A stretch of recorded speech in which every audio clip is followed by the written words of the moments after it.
Good morning, listeners. I am Yusuf Saleh Utikala with the continuation of the Hausa's English novel called I Found Love in His Eye. Last time we stopped where Zainab said, I nodded in agreement and I went straight to the room. My friends all departed the next day, leaving only my family with me. Listeners, we will continue with the chapter 17. It is exactly 2 days and I am already packing my things to the BQ with the help of Rahila and Mufida. It was a 3-bedroom apartment with kitchen, 3 toilets, a store and a dining area. They helped me arrange 2 rooms as ordered by Auntie Halima and left the remaining room for Yaya Yusuf. They left me cleaning up Yaya Yusuf's room when they heard his voice outside the door, and my heart beat faster with the thought of having to face him as my husband. He came inside the room and locked the door, and I looked so startled. He approached me and I could swear I'd die 1,000 times and get resurrected before he finally opened the wardrobe behind me.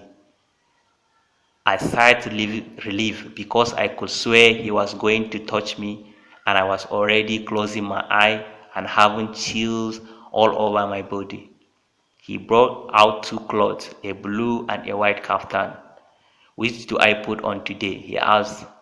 Go with the white one. You look good in white kaftan, I said. Before I could close my mouth, he was already pulling up his shirt, and I could not resist staring at his warm-looking chest. Stop looking at me. You are abusing me with your eyes. I felt shy and covered my face without a word. He dressed up well. I entered the bathroom and pretended I was doing something.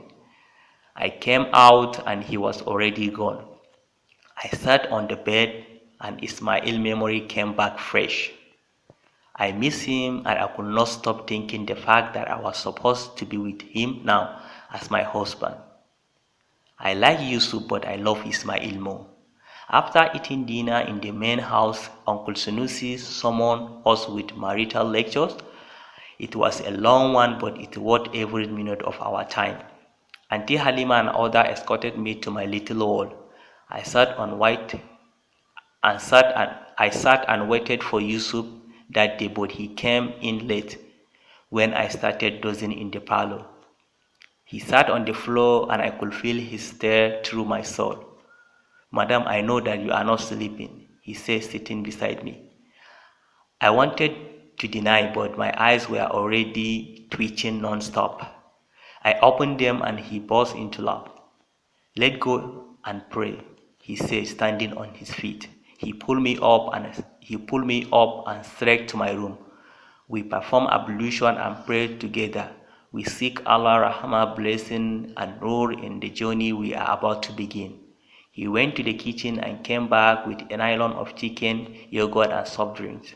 My body was doing me one kind.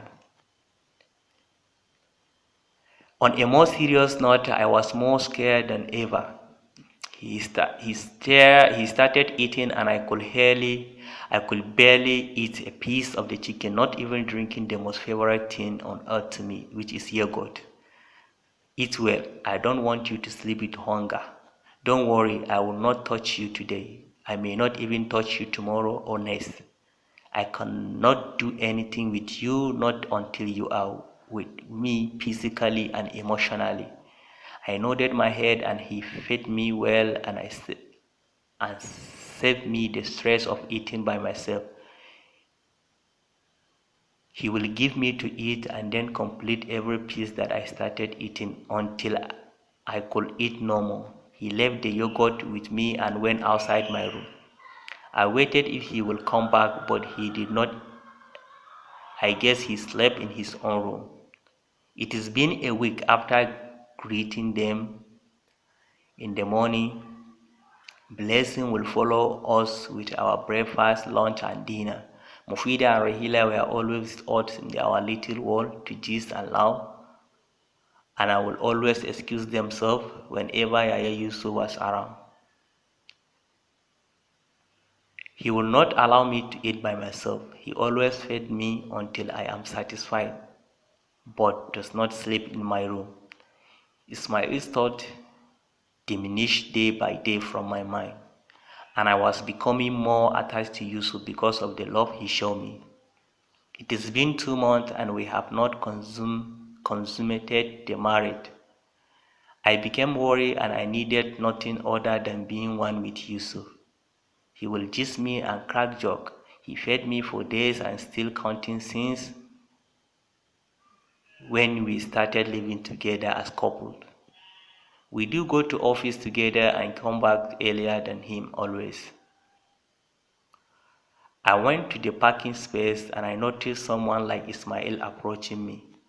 I walked quickly to the car and I entered it, but he stood behind and refused to get out of the way. I horned, but he was still standing. I went outside the car and he was already down on his knee asking for forgiveness. Yusuf's test came and I looked confused. We thought that he may see us and feel a little broken. Hear him out, forgive him, and settle things once and for all. Love you so much, wifey, he texted. I pointed at the garden and we sat there to talk. I listened to his apologies and forgive him of his mistake. I am happily married and all thanks to you.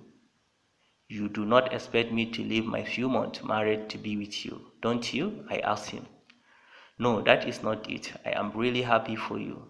I promised my dad I will ask for your forgiveness. Please forgive me, Zainab. It is okay. We will forever be friends, I said and went to my car and straight to the house. I went inside the main house and Blessing was looking at me suspiciously. Auntie Z, you are looking fresh. Oh. I must chop that jollof rice soon. Which jollof rice? I said looking confused. For small organa, all this freshness you dey glow no be from here. Blessing said while teasing me. I burst out laugh. And who told you I am pregnant? Yusuf cleared his throat and I was shocked to see him at home. You did not tell me you are coming, I said going toward him. I cannot get you off my mind, he said as he was looking at Blessing laughing. Don't kill me with love this hot afternoon. I won't do my duty, JJ, before Madam comes back. We all laughed and made our way to our apartment. Listeners, follow us for the full story. Thank you.